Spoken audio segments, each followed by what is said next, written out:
Triple D stock has just recovered a very tiny fraction of what it lost in the post-market session of yesterday, the 12th. So in this pre-market session, the loss is now 21.96%. The company disclosed its earnings outcomes in the post-market session of yesterday, and it's saying that what they have is, or the report is that the company reported Q1 2025 revenue of $95 million, down due to low materials sales in the dental aligner market. The firm is pursuing a $50 million cost saving plan by the middle of 2026.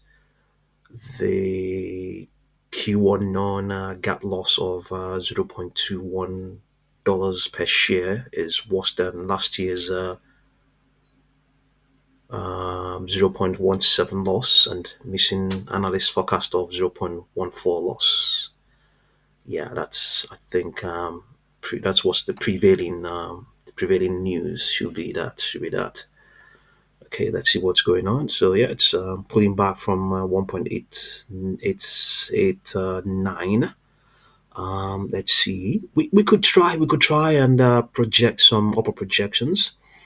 We could try and do that. Let's see whether the algos have anything here. We have 2.35. It's a downward projection. We could do this. We could take this rejection at 2.58 and then take this low of 1.89, so 2.58 and 1.89. Let's see what we can get.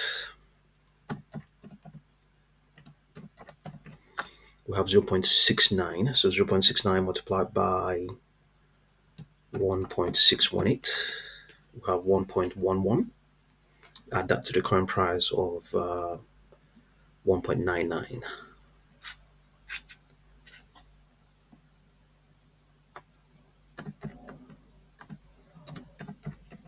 So we have a rebound projection of $3. That's really ambitious because we are looking at a stock that is declining, um, and we haven't had a look at its extrapolations, but we'll carry on anyway. We'll carry on anyway.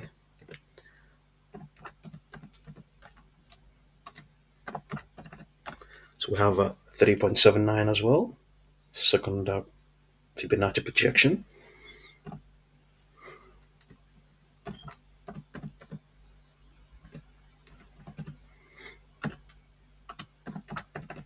So we have another one, 4.48. So we have three projections.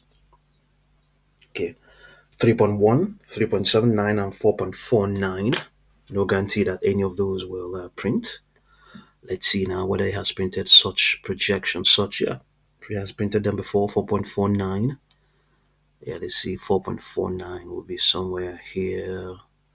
Okay, 4.49 is 4.49. Yeah, down here. 4.49, just around here.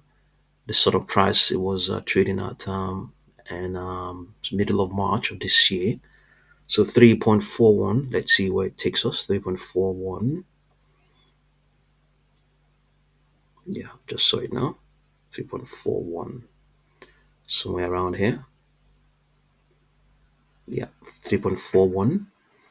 Yeah, as a matter of fact, we can see over here, this is where the moving averages are. You use the moving averages to determine the probabilities of printing that. Let's see, 3.41. So if you have moving averages that are higher than your projection, then there's a good chance you're going to have a probability that is more than 50%. Yeah, there's a good chance you're going to have that. So, yeah, probability of it retesting 3.41 in the near term is good, is a good one, you know. And we could move sideways to see whether we can obtain more values to average out. Yeah, still higher than 3.41. Let's get a third moving average. Yeah, yeah, third moving average. Let's move it.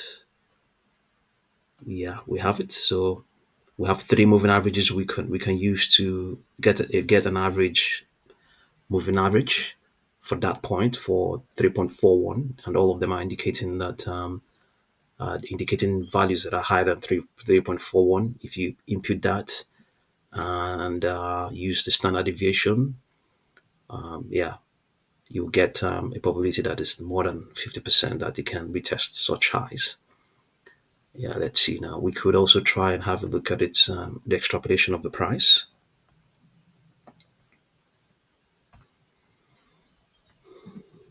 just to have an idea of what things are saying. Yeah, so this extrapolation will make it, will bring it to point to the price. Currently, it's pointing to the 40 period moving average. Okay, yeah, so it's actually projecting that some weakness might come in up till Wednesday. That's tomorrow, the 14th, and then after that, it may try to retest the previous highs. But ultimately, a contraction is what is expected. Ultimately, that is what's been projected up till the 22nd of May. This is an extrapolation. There's no guarantee that it will turn out like this. So even if it rebounds and tries to recover the lost ground, there's a good chance that a contraction will ultimately at some point play out. You know. So yeah, let's see now. We could also have a look at its price pressure momentum to get an idea of. We don't need to do that. We know that the momentum is not good at the moment. Momentum is very more obviously not good given what has happened now. We have been able to point out that the probability of it printing, retesting, rebounding. Yeah, the rebounding, yes, you could say that. Rebounding is especially printing to the highs of around 3.41 is most certainly higher than 50%, but maybe not anytime soon. Not anytime soon. Not anytime soon. As this contraction is likely to play out. But indeed, it could always that the reverse could be totally the case. It could the bias could come back here and try to make it resume the bullish trend it was in. You know, Started to print higher prices from the 30th of April. So they could decide and defy the algos and the logics and try to make it resume its uptrend. Yeah, but as things stand right now, based on the algos, the computations, it's going to be a contraction. Maybe after that, we might see something else. Let's see now. We may not be able to see anything on the daily chart because the market is not open yet and it hasn't calculated what is going on right now. So yeah, before now, it was in a very short term bullish trend. It's 10 period moving average, 10 period and the 20 period moving average sloping upwards. The 40 day moving average stopped declining. And let's see what we have. Do we have projections here? 2.34, not an upper projection. The algos were extrapolating higher prices. We have here 3.15. Maybe it may still, maybe not, maybe not. It may not. It may not. But yeah, you can see here the extrapolation is look. You can see that the extrapolation is was for lower prices. Was for lower prices. We have here 2.33 just here.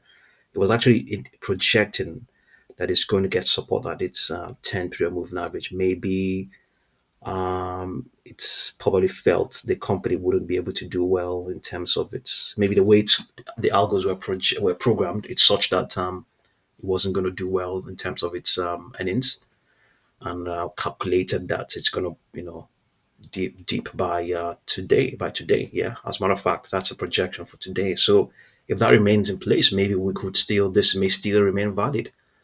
Upper projections, upper extrapolations towards 3.15 by early June. Let's see 3.15. What's the probability of it testing that? Yeah, very good probability, more than 50%. Yeah, more than 50%. You can see that here.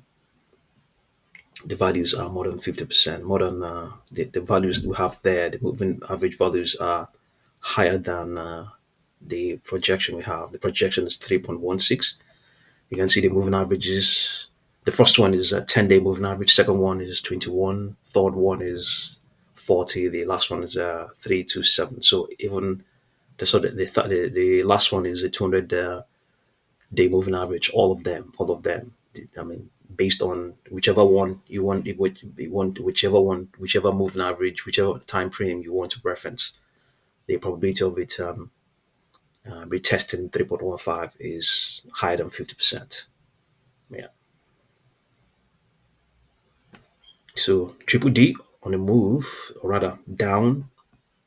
Let's get it down 21.96%. Okay. Yeah. You could say based on this extrapolation, the outlook it looks not it does not it's not a bearish one, and the algos were already projecting expecting a decline. Maybe who knows? It might recover, and it might recover before the market opens slightly. So let's see whether we can jump to. Do we have a look at the weekly chart? We could just do that. I don't think we're going to have any algos there. Triple D has been around for some time, I think. It's been around for some time. We should give us some extrapolation, I think. Yeah, I knew the stock has been around for years. So let's see now. Extrapolation is for higher prices. 5.04 by 30th of June of this year. This is the extrapolation. Yeah. And let's see what we have in terms of projections. We have 2.02, nothing downward projections, but extrapolation for high prices up till the end of up till the Monday, the 24th of November. High prices are extrapolated. So in the medium term, it's the outlook is a bullish one. Let's see. Let's have a look at the shorter time frame charts, 3 hour chart. Yeah, we have the reverse is the case here. Weakness is extrapolated. No, no, no. So strength is expected to come back into the stock. Yeah, on this 3 hour chart. Can be that's what we saw in the 4 hour chart, isn't it? Strength is expected to come back. Yeah, strength is expected, but much more emphasized on it has a steep incline, a much steep incline on the 3 hour chart. Let's look at the 2 hour chart. Okay, not so. Yeah, so well, still the bias is slightly to the upside, but a lot more better on the 3 hour chart. So obviously, the 2 hour chart is within the 3 hour chart. So let's look at the 1 hour chart.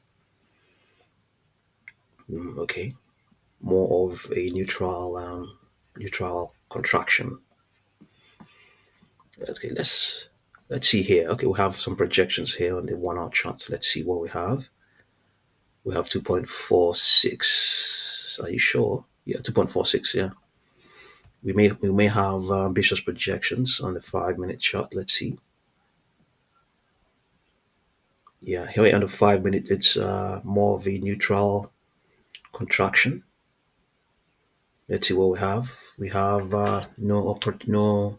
nothing really ambitious on the upper projections. So yeah, that's what's going on. Um, Triple D stock down 22.75. We have projections of 3.1, 3.79, 4.49. The probabilities of it testing 3.41 is not bad at all, more than 50%. Yeah, but you can't rely on that. Extrapolations are saying something else. Extrapolations are saying, yeah, some strength might come in, but you can't really rely on the projections. What is highly likely to happen is that the extrapolations of a contraction or a rebound is likely to remain in place, but maybe the exact figures may not be what's going to happen, what's going to play out. So, yeah, thank you very much for watching this video.